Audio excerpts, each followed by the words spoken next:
An elite force of Norwegian resistance fighters returned to their invaded homeland to carry out one of the most daring and significant acts of sabotage in World War II. Their target is the world's largest hydroelectric power plant in Nazi-occupied Norway. The Allies know that Hitler could use it to produce heavy water, a key component in the ultimate weapon of the war, an atomic bomb. The plant must be destroyed. But it won't be easy.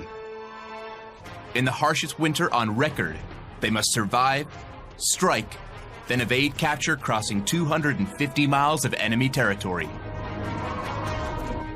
Success could halt Hitler's atomic program, but for the raiders, the mission itself may be suicidal.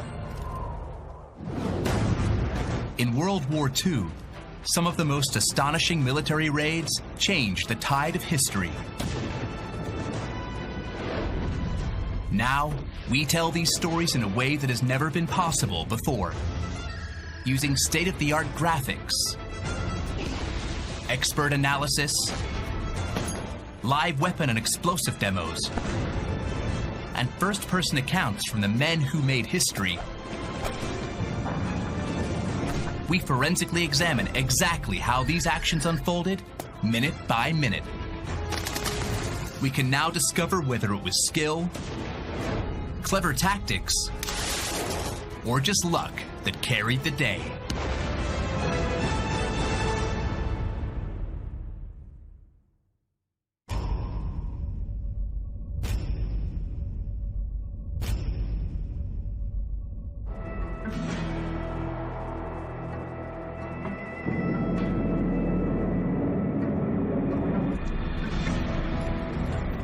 "700 feet above the icy Hardanger Plateau in southern Norway, an elite squad of 6. All Norwegians who have escaped the Nazis are about to embark on the most dangerous mission of their lives. They're returning to their occupied homeland on an ultra-classified raid. The drop has been timed for tonight's full moon. It will give them the best chance of locating the landing area. But there's a problem. Severe ice and snow has obscured the landscape. And now, they can't find the drop zone.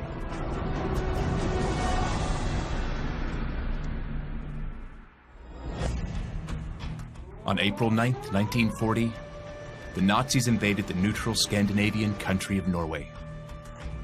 Within just 48 hours, they occupied almost every major city, town, and airfield. Crucially, they also took control of the world's largest hydroelectric power plant. The hydroelectric plant at Vermork was unique because it produced heavy water, which is one of the critical elements in building nuclear weapons. As soon as the Allies realized that the Nazis had taken the hydroelectric plant, they were worried that Hitler was trying to build an atomic bomb. British intelligence had heard that the Nazis had ordered production of heavy water to be substantially increased. No one has built an atomic bomb, but scientists know it is possible. Making heavy water requires a lot of water and electricity, and the hydro plant has plenty of both. But the Allies don't want Hitler to get there first. The success of the raid was enormously important. Stopping Hitler getting an atomic bomb was absolutely critical if the Allies had any hope of winning World War II. Leading this critical mission is Second Lieutenant Joachim Ronneberg. In 1941, he escaped Norway, crossing the North Sea in a small fishing boat to Britain. To live in an occupied country is very distressing, and you have to experience it to understand. We felt that there was no sacrifice too great to get the Germans out. You have to fight for your freedom and for peace.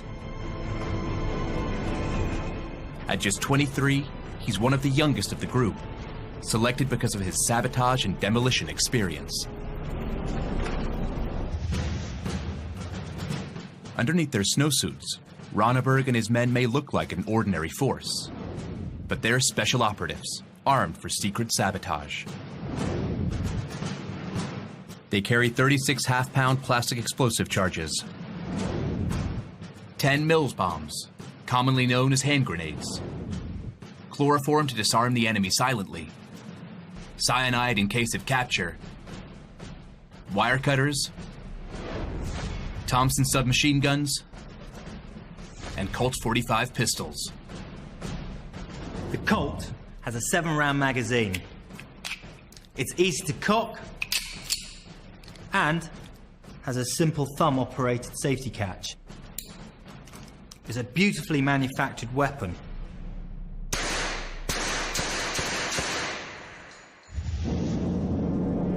The men might be armed and ready, but they can't find the landing zone. If they jump in the wrong place in extreme conditions, the whole mission could fail. If they don't jump now, they'll have to wait another month until the next full moon. Delaying this raid is an advantage they can't afford to give Hitler. We were not convinced the correct lake had been identified, but as the drop was vital, Ronneberg decided not to delay. It's a critical but extremely risky decision that could end in disaster. So all the 6 brave young men and their packages were dropped.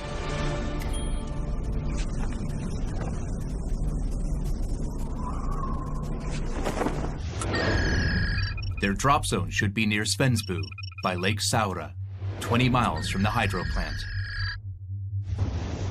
Until they get their bearings, they don't know if they're in the right place, but at least they've landed safely.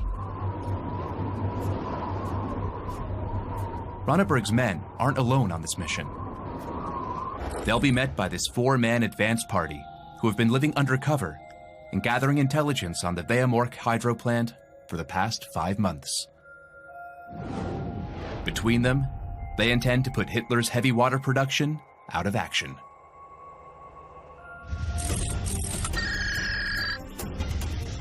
Ten men will have to navigate over 20 miles of inhospitable enemy terrain,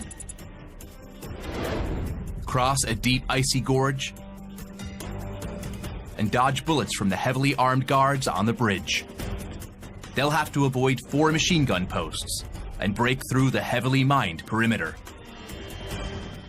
Once inside, they must use plastic explosives to detonate 18 heavy water canisters. They face being caught by as many as 30 guards at the site, who in turn can alert over 200 troops at the nearby garrison just 4 miles away. If they get out alive, they'll have to avoid capture on their 250-mile journey to safety in Sweden.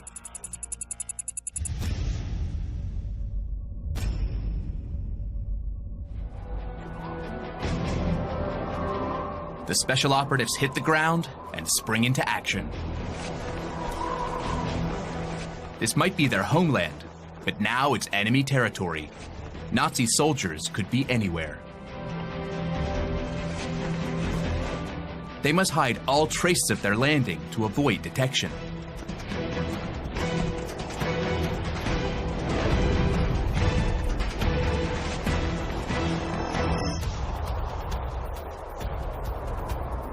Ronneberg's section must cross back-breaking terrain to reach their target. They have kept supplies to a minimum and carry only the weapons they need for the attack itself.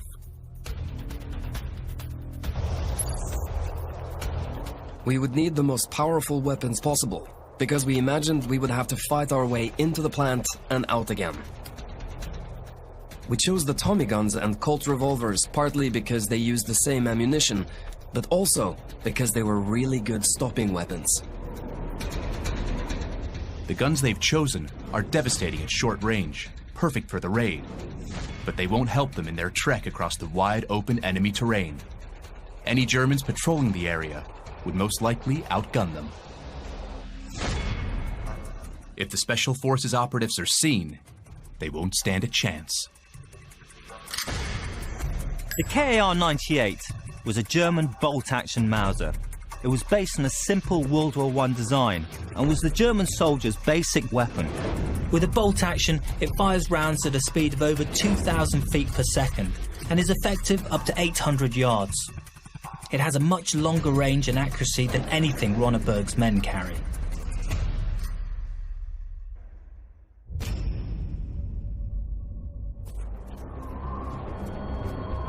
The raiders are ready to move forward. There's just one problem.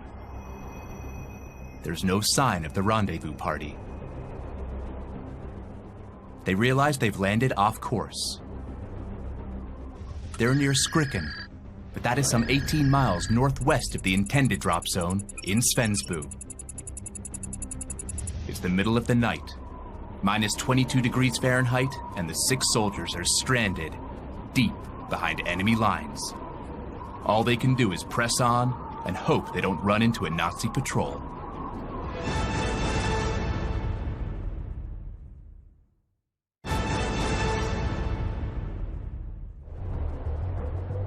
The squad sent to destroy Hitler's atomic ability has landed behind enemy lines, nearly 20 miles from the intended rendezvous point with their advance team. It's a bone-chilling minus 22 degrees Fahrenheit, and if the men stay still, the cold will kill them before the Germans can.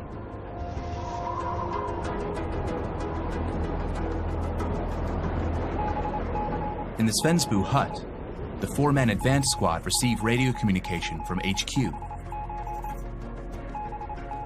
They're told the exact whereabouts of their friends is unknown, as they were dropped blindly. Despite the risk to their own lives, they decide to go out and search for the others. Their leader is experienced mountaineer Jens Anton Poulsen. As a young man, my main interests were hunting, fishing, outdoor life. I knew the mountains and I knew the area.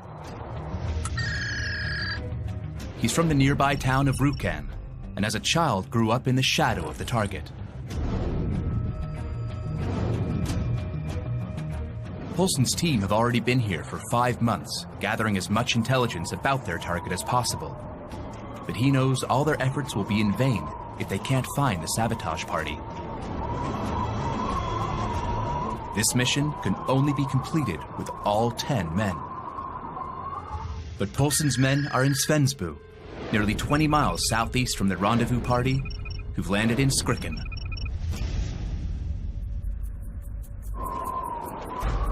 Ronneberg's team have been trekking for hours over inhospitable terrain to try to get back on track.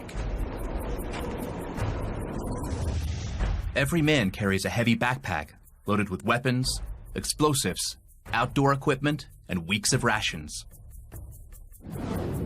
In total, they each carry over 55 pounds.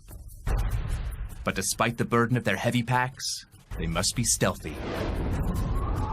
They are under constant threat of being spotted by German patrols. But these men thrive under pressure.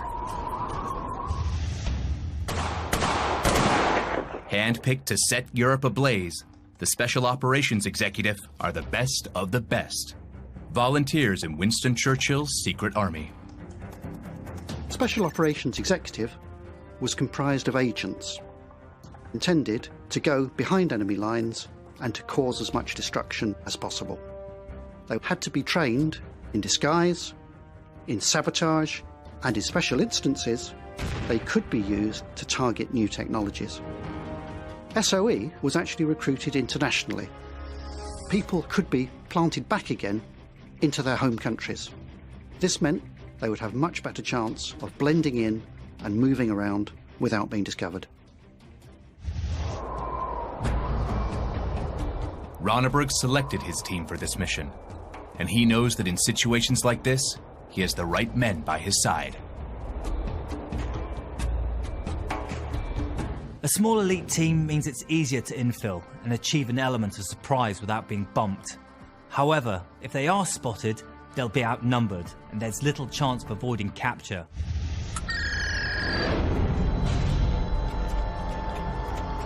In Svensbu, the rendezvous search party follows experienced skier Klaus Hellberg. He fought in the Norwegian resistance and was a prisoner of war before escaping and fleeing to Stockholm, capital of neutral Sweden, where he joined the SOE. Now he uses his local knowledge to scour the landscape for the missing men. Twice we were out looking for them, but they didn't find us. Then a storm arose. A heavy storm.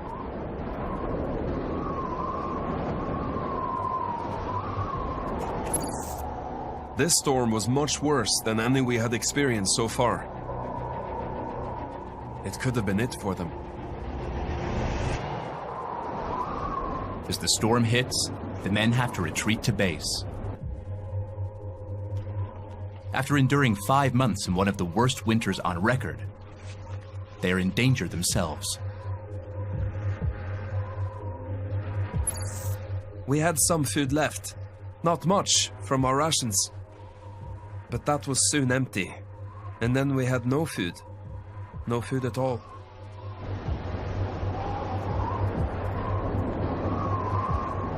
With no choice but to wait the violent storm out, Poulsen's men focus on the mission at hand. We had 3 tasks. One was to establish contact with people who could give us some information on the production of heavy water, what the Germans are doing. The other was to keep up the radio communication with England. And the third was to stay alive.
Three days later, things get even worse.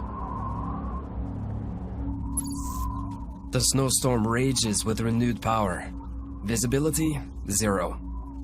The general lassitude of all members of the party was evident, and 2 men were seriously ill. Survival is as much to do with psychological as well as physical strength. Keeping composure, high spirits and a sense of solidarity with your comrades is vital.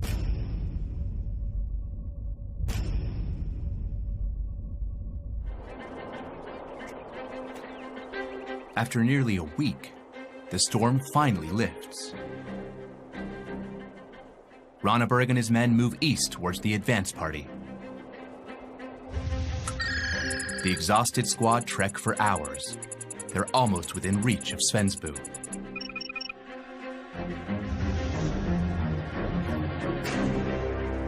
But as they approach the final hill, 2 figures loom on the horizon.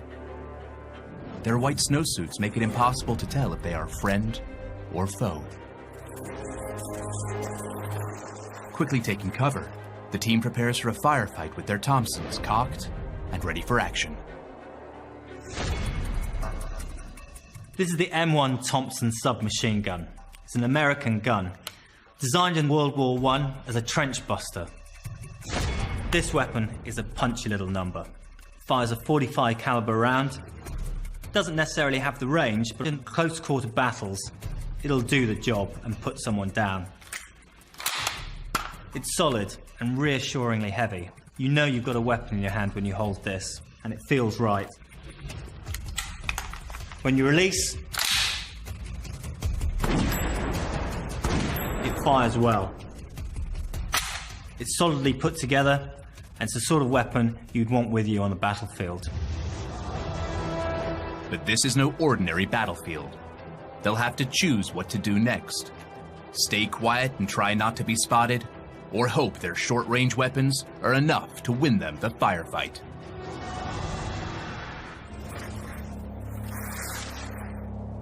The highly trained unit wait for the strangers to come within range.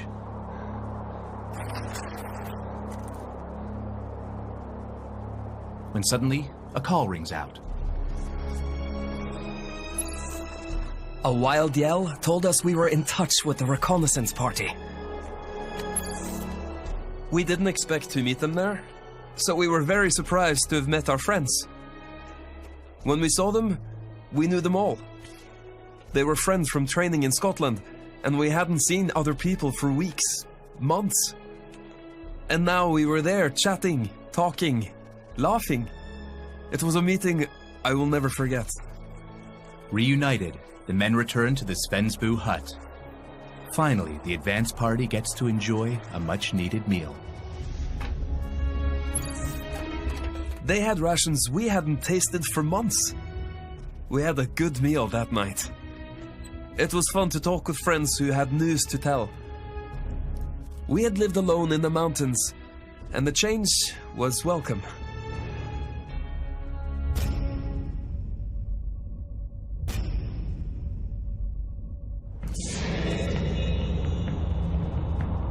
Now the elite commandos have just 4 days to make final preparations.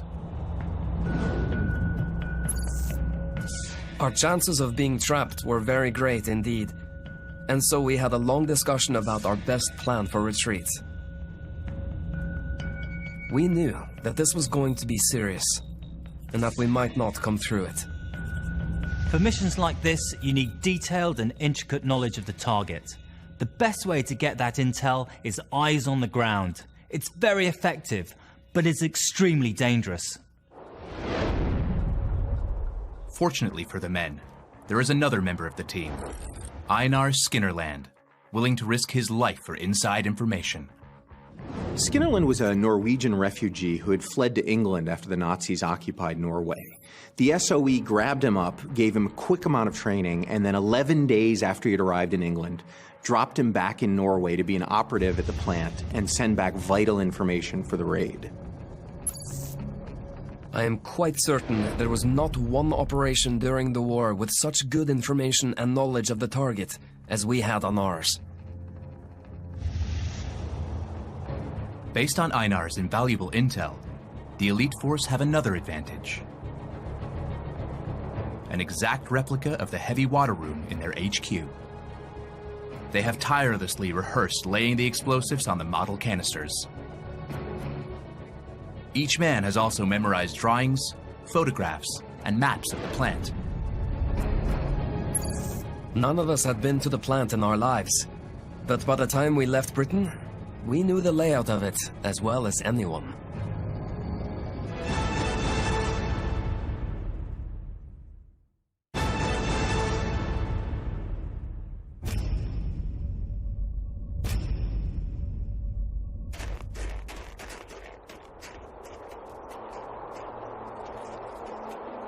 After months of preparation, their moment has come. The raiding party moves towards their target.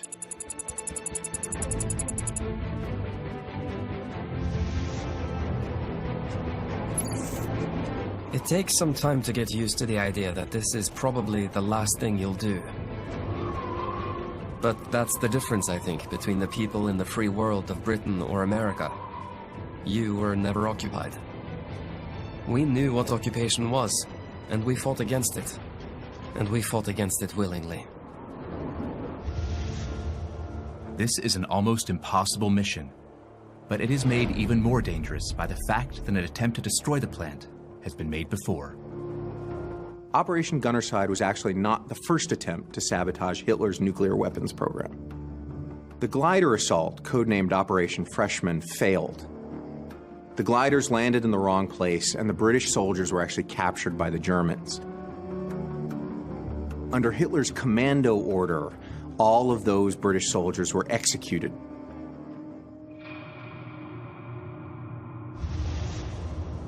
The Nazis also discovered maps and information left in one of the gliders that clearly showed Vemork was their target. This attempt at blowing up the plant was much more dangerous than the first because the Germans now knew that the British were coming. The plant is now more fiercely guarded than ever. In addition to a new detachment of guards, there are 4 new anti-aircraft guns. Recently installed searchlights sweep the ground around the plant, looking for invaders. And that ground is heavily planted with mines. The men make it to Vemork, but to reach the plant, they must first cross a narrow bridge nearly 100 yards long. The German guards who patrol it are armed with the MP-40 machine pistol. This is the classic German submachine gun, affectionately known by the Allies as the Schmeiser. It was built for resilience. It needed to work in all environments, and this did.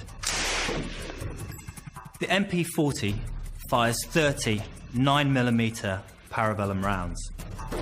It fires automatically, but if you depress the trigger very carefully, you can actually squeeze off singular rounds.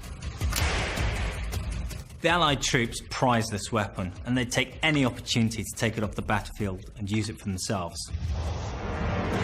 Not only are the German guards heavily armed, but if the raiding party is exposed, the enemy can be reinforced at a moment's notice. If the unit is discovered, German reinforcements from Rjukan would race to the plant's aid, meaning that they would be vastly outnumbered and outgunned. Hoping for a last chance to avoid the bridge, the best climber, Sergeant Hellberg, is sent to scout further down the ravine.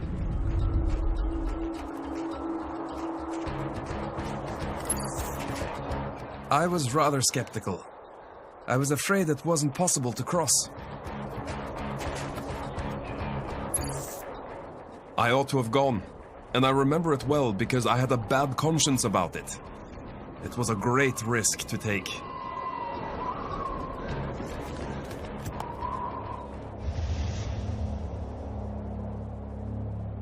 The ice-covered ravine is a sheer drop that's over 250 feet deep. It's a route that even the Germans have judged impassable. The ice on the river is breaking up, making a crossing even more difficult. But 200 yards from the bridge, Hellberg's local knowledge has paid off. I found the place where it was possible to get down to the gorge. It was a risk.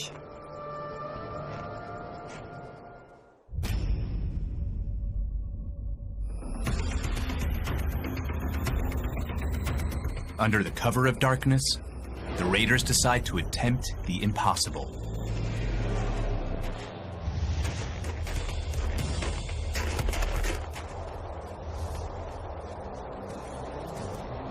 To stand a chance of making it up the icy ravine, the men have to be as light as possible. They've even removed their snowsuits. Now in the uniform of British soldiers, the Norwegians move forward carrying just their weapons and explosives. The weather was fading dramatically. The wind was blowing, the snow was melting. They'll need to use every ounce of concentration. One wrong move, and they could plummet to the icy ravine below.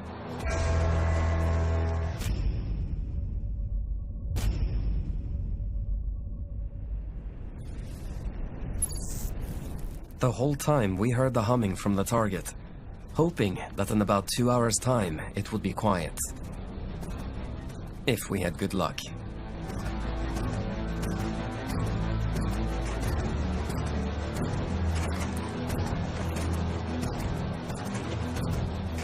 The men succeed in climbing the route that the Nazis had deemed impassable. They make it to the other side exhausted, but for a moment, relieved. It was a wonderful feeling, actually, because you had been thinking of this, and you had been focusing on Vemork for many months, and you knew that now we have a chance of getting inside the factory. A few hundred yards ahead of them lies the forbidding 7-story Vemork plant. The hydroelectric plant at Vemork was crucially important because it produced heavy water. The heavy water could be used in the production of plutonium, an atomic weapon. That work had to be stopped. But the heavy water is stored in the high concentration room at the heart of the heavily guarded compound. Thanks to intelligence from insider Einar Skinnerland, they know where the guards are and when they swap over sentry duty. When we advanced, I think a couple of 100 yards, there was a shed, and we waited there because we knew when there was a guard on the bridge, they were relieved. So we waited until Rønneberg gave the order. As expected, at midnight the guards change. But Rønneberg doesn't give the order to advance. He won't move his men until the new sentries are less alert.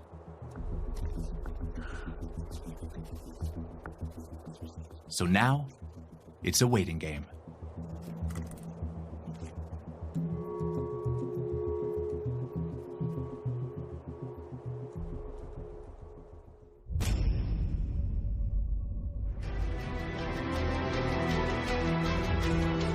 After 45 minutes in freezing temperatures, Rønneberg gives the signal.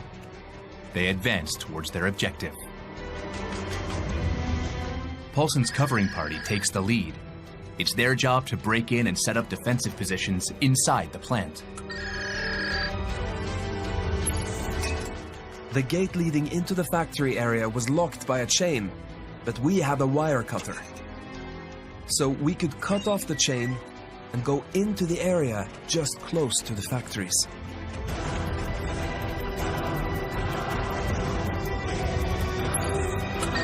The covering party took up their pre-planned positions.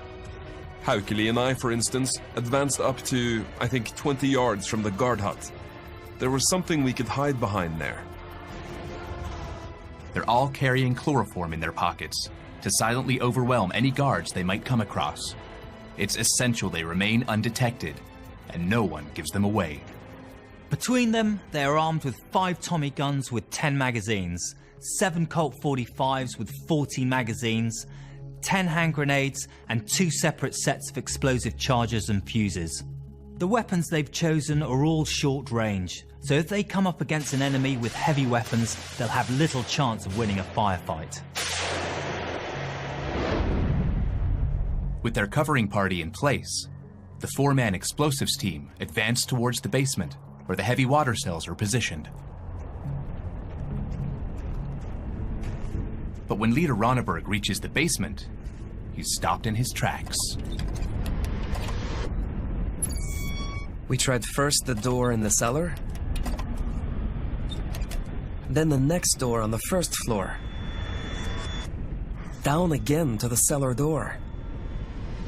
It was all quite impossible. The door, which they were informed would be open, is locked. Being an elite operative isn't just about physical and mental stamina. It's also about being able to think on your feet and somehow find a way forward when things don't go your way.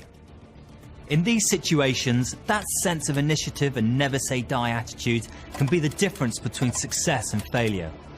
One thing's for sure, they can't go back. Rønneberg knows that time is their enemy. Every second they stand still increases the chance of discovery. He directs 2 of the men to look for an alternative entry, and he moves east with Sergeant Kaiser. As a last resort, they decide to try an overhead conduit carrying power cables.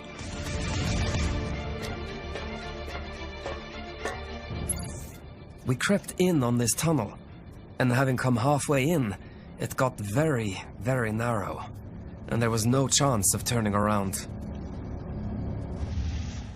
Out by the guard huts, the covering parties stay on high alert as they count down the minutes since they last saw their comrades.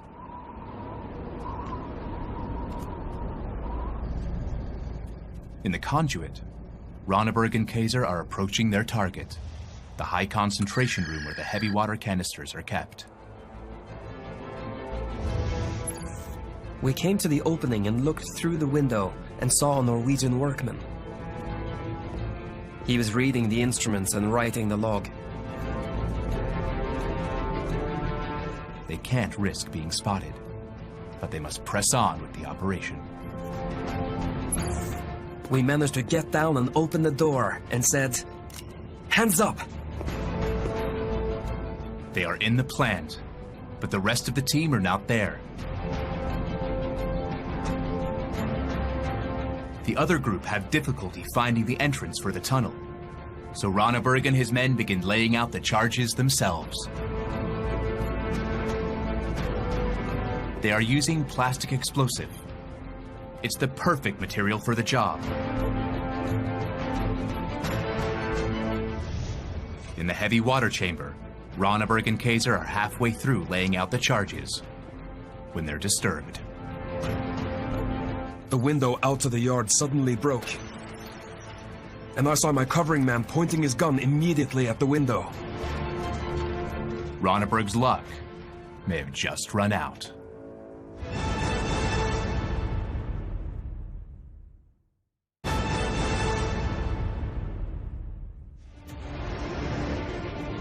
The Norwegian team has successfully gained entry to the Nazis' heavy water plant. If they can destroy it, they remove any possibility of Hitler developing an atomic bomb. But as they begin laying demolition charges, glass shatters above them.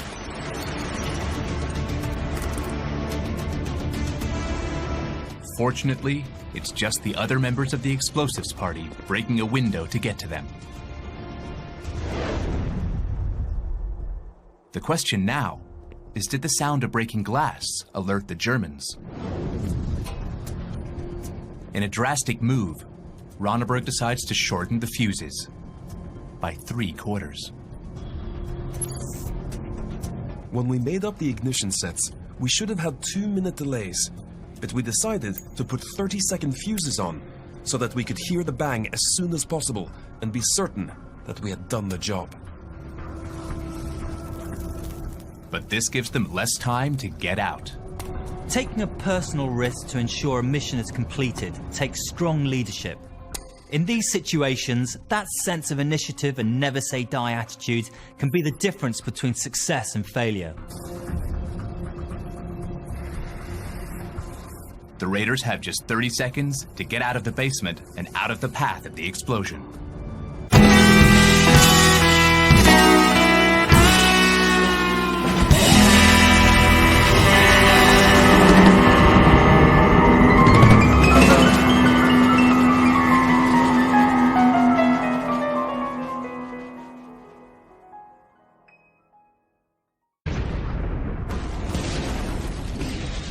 The high concentration room explodes.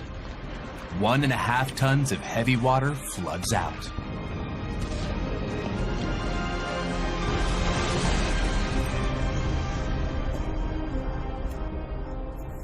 But the explosion has finally alerted the guards.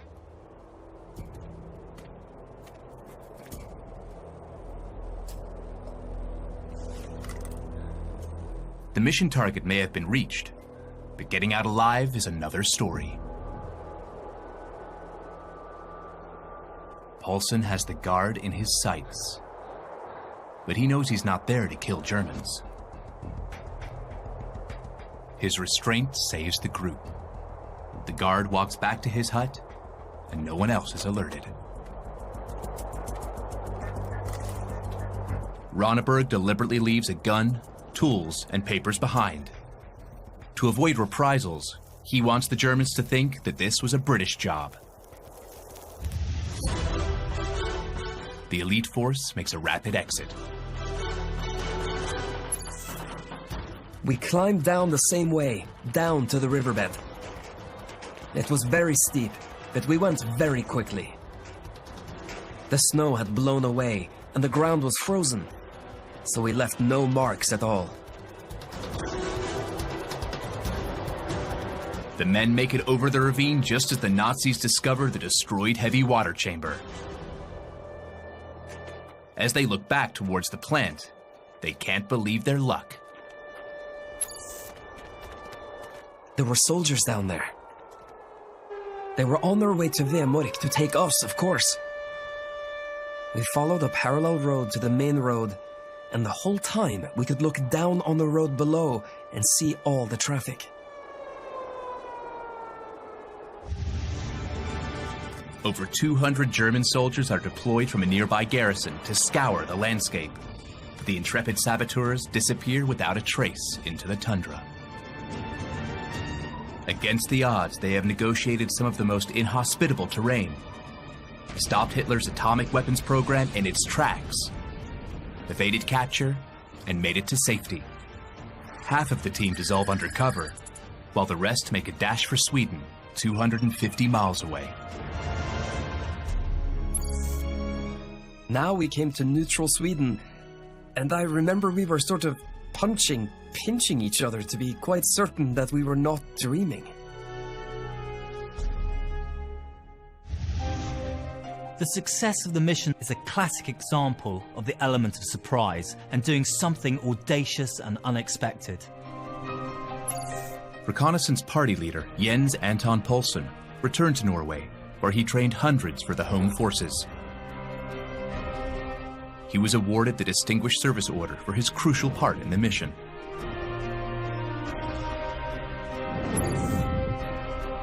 Klaus Hellberg was given the military medal and became a living legend in Norway. Just a week before he died at the age of 84, he even led a party of skiers along the same route the saboteurs had taken 60 years earlier.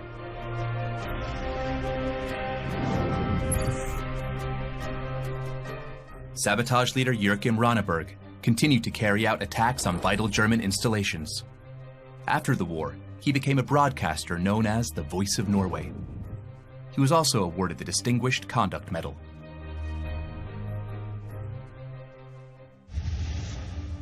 Their mission was judged a complete success. 3,000 pounds of heavy water had been destroyed, along with the equipment needed to make it. The real significance of this mission became fully clear when atomic bombs were dropped on Hiroshima and Nagasaki at the end of the war. If the Germans had won the race and got nuclear weapons first, the result could have been unthinkable. The decision to use atomic weapons against Japan in 1945 effectively ended the war. The raid on Vemork destroyed Hitler's heavy water production. We now know Hitler never seriously planned to build an atomic bomb, but the Allies didn't know that at the time. The suicidal mission destroyed its target without losing a single man, making Operation Gunnerside one of the greatest raids of World War II.